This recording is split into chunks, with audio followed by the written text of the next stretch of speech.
To enter the garden again for another garden tour. I just looked at the way things are growing and said, whoa, it's been a while since I have done this. I'm not sure of the dates, but I think probably June something or other was when I did it last. So we'll be bringing you down the rows of buckets again here and around the place as quick as I can kind of show you. A lot of these plants have made big advances here. Down in here is the Swiss chard, being protected from little rabbits or anything else. I don't think they get up that high. When they're lower, they do get up that high. So yeah, the tomatoes, squashes, cucumbers, Swiss chard. That's a lot of what's along here is just tomatoes. That's probably a squash. I don't know. It's either a squash or a cucumber. This one's cucumbers, I can see. They're already forming up. Pepper. Another squash. I don't know what kind that is. It's a different one. And well, you're going to see some more of those, and those are the cabbages that I got a few of. But that's where the cucumbers and squashes, and here's bush beans. A whole big bin full of bush beans, and they're already budding, so we should have some, at this rate, probably have some in a week or two. And then down here is a couple of, I think those are squash. Yeah, Trombosino. Look, you see one forming up right there. So, some things are happening here. I'm liking that. Some of them haven't gone as far as others. The tomatoes have just seen explosive growth. I gotta give them some more plant food this week. I think that really helped. So I gotta pour some more plant food on all these guys and get them going as good as they can get going. So yep, squash, pepper, probably cherry tomato, cabbage. I mixed them all in here so that if an animal gets in and they like one thing, they're going to be all mixed around. Plus a lot of them are high up. Oh, we did have one little somewhat disaster here. Let me show you. I found this whole table tilted. Nothing fell over, but see what's going on there? So I have got to go down and buy either a couple of more of these to hold this up. I'm not sure, but I think the red one over here, yeah, the red one was cracked also. See it? It's giving way. So two of the ones supporting this are not in good condition. Oh yeah, you can see it kind of bulging out on this side too. So it's giving way. These, however, hang in there, these buckets. So I was thinking of just getting a few more buckets and put the whole thing up on the buckets. They're cheaper than those big things are, I'll tell you that. The ones over here on this side are still hanging in there fine, as you can probably see, but you know, I'm going to look online and see if there's any place people are selling these on Facebook Marketplace. You know, sometimes you see people selling them for $1 or $2, and I'll just grab a bunch of them because that's what I use them for this. And I could probably use a few more. Like, if I could, I would take this bean one here and put it even further up in the air, just so that the height of the thing, I wouldn't even need this cage that came from the animal shelter. And you can see there's holes. You know, if an animal could crawl up underneath, inside there and in there, but the higher it is, the better it is. That's kind of how things are looking here in the garden. They're looking pretty good. You know, those are the Brussels sprouts. There's a few of those around. And this is the tomato. I think this is another cherry. I see a bunch of them forming up right there. And then another bucket of bush beans. And that's it. We got a lot of good things going here. Now, we don't have, like last year, I was trying one more time to grow some morning glories. I used to get a whole wall of them, but the sunlight has so failed this area that they just don't like it anymore. So anyway, you can see Judy's gone to decorating the shed here. She says these ones on top will grow and hang down and kind of make like a waterfall of those flowers. So I'm looking forward to that. I, on the other hand, am doing weed removal. I've done it here, but as you can see, I'll be attacking this tonight all around this edge with the crushed rock, and down around this edge with the crushed rock. I got lots more to remove. But that's the last of the weeding that I have to do. Oh no, there's one little bit out front that I got to do. Boy, the bugs are out in force tonight. They're attacking my head. It feels like a horsefly. And it's buzzing me like a horsefly. They're very aggressive once they get you in their sights. So we'll go over here. They don't like it further away from the woods. And hopefully we'll stop following now. He's still there. He's a nasty little bugger. He's not giving up. I'm gonna have to wear bug juice. This is the garden part 2. This, not as many of the bush beans sprouted in here, and I think it's because the soil is too thick. So when these are out, I'm gonna have to work on the soil for this to get it to be a little more, you know, like mix some potting soil or some other things in with it. And in here, because this isn't up in the air and it's out in the yard in general, so I'm trying to keep it safe, but these are where the peas are, and they love peas. And you can even see some flowering going on in there. I don't know if I can pick that up or not, but maybe I'll get it from the other side. Radishes, lots of tomato plants here. And I think this is, what is that? Beans? I think that's beans. Squash. I didn't know if I was going to get a lot of them here. We like Swiss chard, so I'm hoping to get buckets full of them. There's 2 more of Swiss chard, and hopefully we will get lots of it by the end of the season.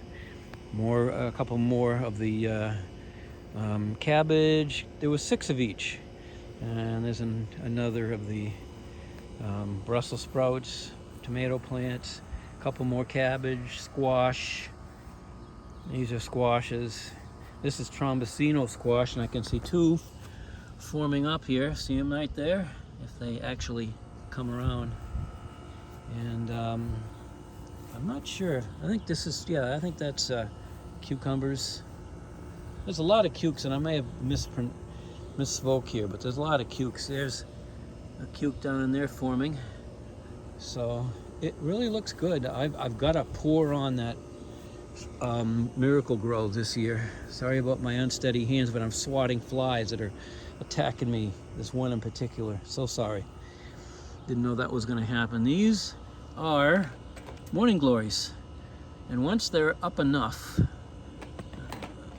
I'm going to put up, well, I don't know if you can see them. I'll zoom in right there. Lattice. I don't know if I'll put them there or somewhere else, but my idea is to have them grow up something different this time that's out here. Maybe I will find a way to make them permanent. I might even put them out front. And if they get going out there, up lattice work, I'll just let them stay there. Because I want them to grow somewhere where they will they drop seeds every year, and they'll self-propagate.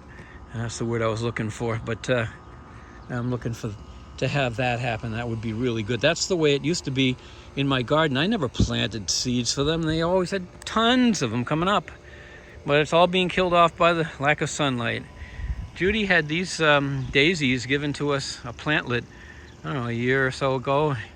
And both of the plantlets are doing great. I forget what this is, but this is one I bought myself right here that's going to bloom.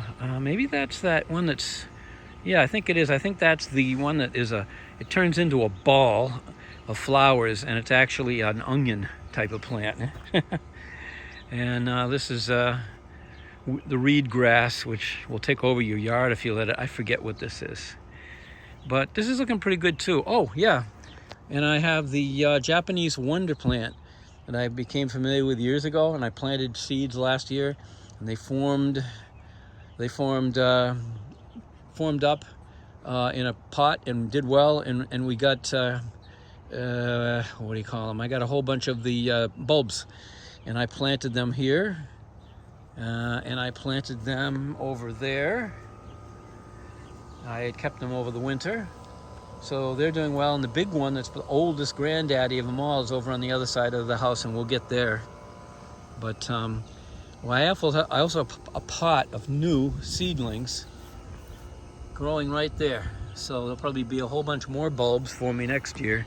Eventually, I'll just have a ton of bulbs, and I will stop planting seeds and just put in bulbs. And the bulbs, you can put them all over the place. They grow well, and they put out many flowers of one color. These are the gone by peonies. And here you can see deer, oh dear, have been nibbling out here. The funny thing is I didn't get the one that's way over there. We went by it already, but they didn't get any of that, but they got this one. One night they had a meal here. So lots of peonies here. I always forget what these are. And I think that's lavender or something. I don't know. These are some of the ones Judy put in and I never memorized. This is the only one I memorized. Tickweed gone by. And another peony, and this is the rhododendron, which is gorgeous earlier in the season. And there's another one up front, which I'm not going to go up front yet because there's really nothing going on out there right now. I need some things out there that go on this time of year. I really do. I need to plant some things out there so that that's blooming all year round as well. Maybe that'd be a good place to put some of these bulbs, actually, because those would be pretty out there, and move them in the fall. And like I say, I'm considering the idea that I could have the morning glories out there, but I would have to protect them from the bunnies in the early season because they'll nibble them down now that we do have bunnies. We never used to have them back in the heydays of what I called my wall of glory. There were no rabbits or anything eating them. And here's that granddaddy of the mirabilis, or Japanese wonder plant, that will be all yellow flowers later on. You'll see it in another video later on. That's just a bush that I keep shaping up, and I think that more or less does it for everything around the house, and we've done it in 12 minutes. I'll just go to the back here a little bit. This is all crap and stuff that's taken over, and it's just too much to keep up with weeding it out. It just is. But really, we just want something keeping this hill from sliding down and being a dust bowl. There's that reed grass works real good for that. And I was going to plant some of that here, but I just didn't have time for planting it. So it didn't get planted. Nobody wanted it. I've got some irises to dig up. I've got some of that, what do you call them? I can't think of it. The big plants, the ones the deer ate, they could be up here, some more of them. I've got a few of them just starting to grow bigger. A lot of this here is lily of the valley. Big patch of it going dead, but there was a lot of lily of the valley in here. These were oh darn it, they're not lilies. We have lilies over here, just regular lilies, and another thing coming in, but I forget what this was here. Maybe those irises. Yeah, I think maybe those are the irises. But nonetheless, things kind of blooming all year round. We got little tiny rabbits running around too. We have the big ones, but there's new rabbits, little tiny ones. So we got all these, and I'm not sure what they are, but they're gonna bloom later on. So we do get a continuous bloom of one thing or another, in the backyard as well. So I think I'm gonna call that quits for now, and I don't think I had too much else to cover here. Doing well. The new mower, I'm gonna give it another try out tomorrow. Hopefully I've got the chute on it working right, and the bagging system, and that it's not gonna be dusty. Other than that, it seemed to run well. It's a 2020 Craftsman. All right, catch you later.